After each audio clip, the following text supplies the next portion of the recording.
Assalamualaikum warahmatullahi wabarakatuh. Alhamdulillah kita bertemu kembali di kuliah Prinsip Dasar Akuntansi. Hari ini kita sudah masuk materi akuntansi perusahaan dagang.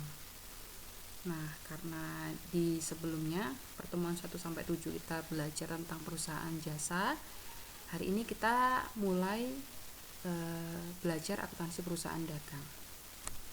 Baik, sebelumnya apa sih bedanya perusahaan dagang versus jasa? Nah, sebenarnya ini sudah kita pelajari di awal pertemuan kita. Bedanya beberapa jenis perusahaan. Yang pertama ada jasa, yang kedua ada dagang, dan yang ketiga ada manufaktur. Nah, kalau yang jasa yang telah kita pelajari kemarin, jadi perusahaan ini menghasilkan services atau pelayanan atau jasa kepada pelanggannya. Contohnya apa? Contohnya misalnya dokter, kantor akuntan publik, kantor notaris, atau misalnya PT KAI, TMII misalnya ya. Dia hanya menghasilkan services, menghasilkan pelayanan. Misalnya kalau kantor akuntan publik, dia menghasilkan jasa akuntan, jasa profesionalnya kepada kliennya. Nah, sedangkan kalau perusahaan dagang itu sendiri, dia ada aktivitas pembelian dan penjualan. Itu bedanya. Jadi ada pembelian barang, kemudian dia stok menjadi persediaan, dan kemudian dia jual kepada si klien atau konsumen, gitu ya. Contohnya apa?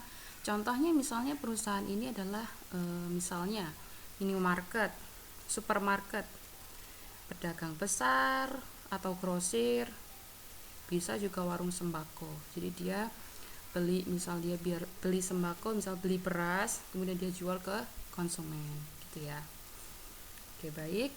Jadi beberapa karakteristiknya perusahaan dagang versus jasa itu adalah, kalau jasa, kalau dia untuk menghitung laba bersih hanya membutuhkan pendapatan honor atau pendapatan jasanya, kemudian dikurangi beban-beban operasionalnya, itu ketemu laba bersih. Kalau perusahaan dagang, untuk mencari laba kotor yang pertama itu harus mengurangi penjualan dengan HPP atau harga pokok penjualan.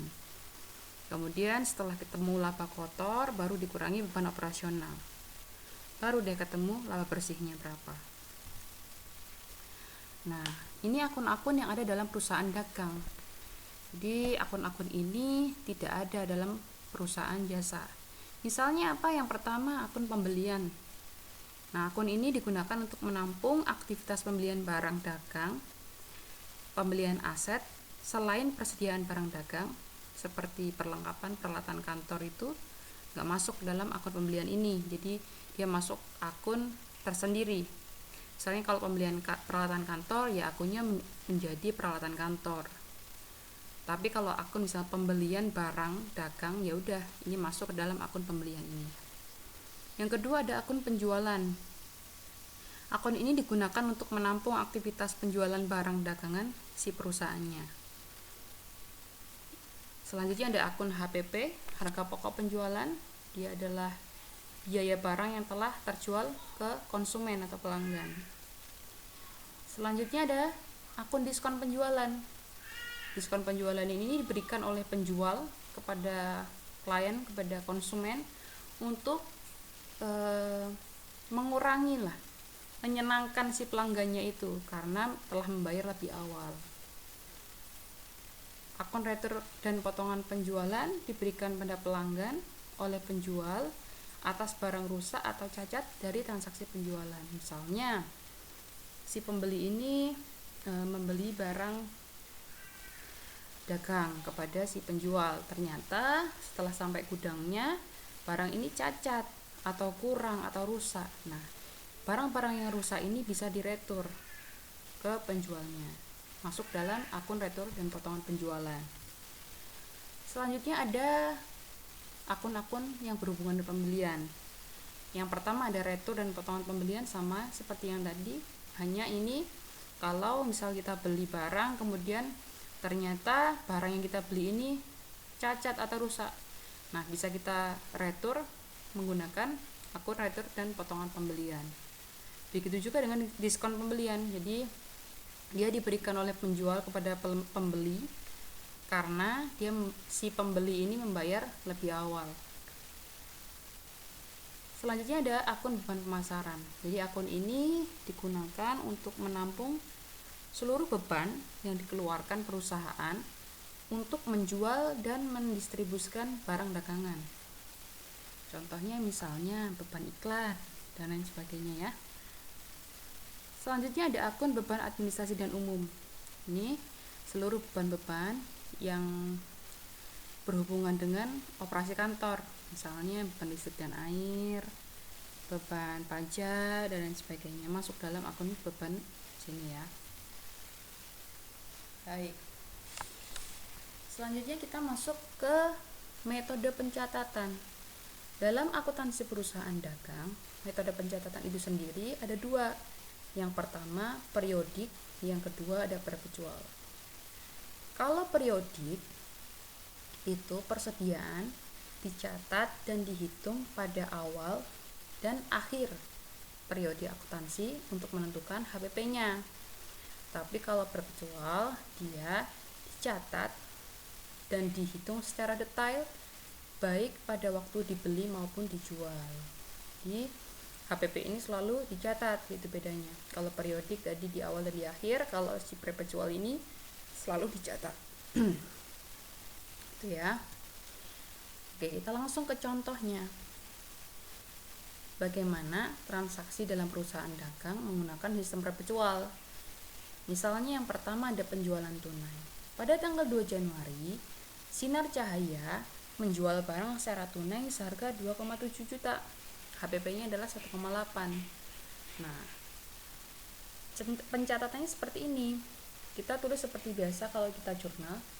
Kita masukkan tanggalnya berapa, 2 Januari. Keterangannya kita masukkan karena ini tunai penjualannya, maka ada kas masuk, kas bertambah sebelah debit, kemudian penjualan bertambah sebelah kredit. Jadi kita jurnal kas pada penjualan sebesar 2,7. Kita kasih keterangan di bawahnya, mencatat penjualan tunai. Kemudian karena sistem perpetual di sini selalu menggunakan HPP, jadi HPP-nya harus kita jurnal juga. Tanggal 2 Januari ada HPP pada persediaan 1,8 juta. Gitu ya.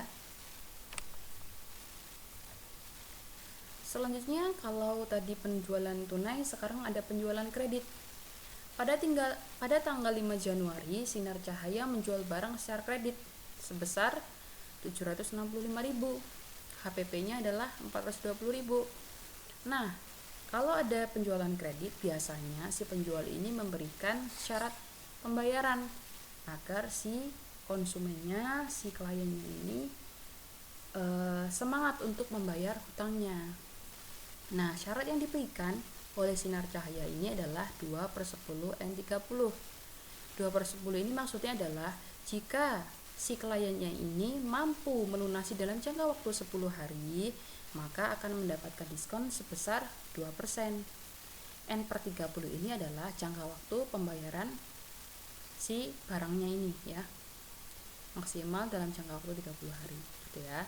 Jadi, bagaimana kita mencatatnya?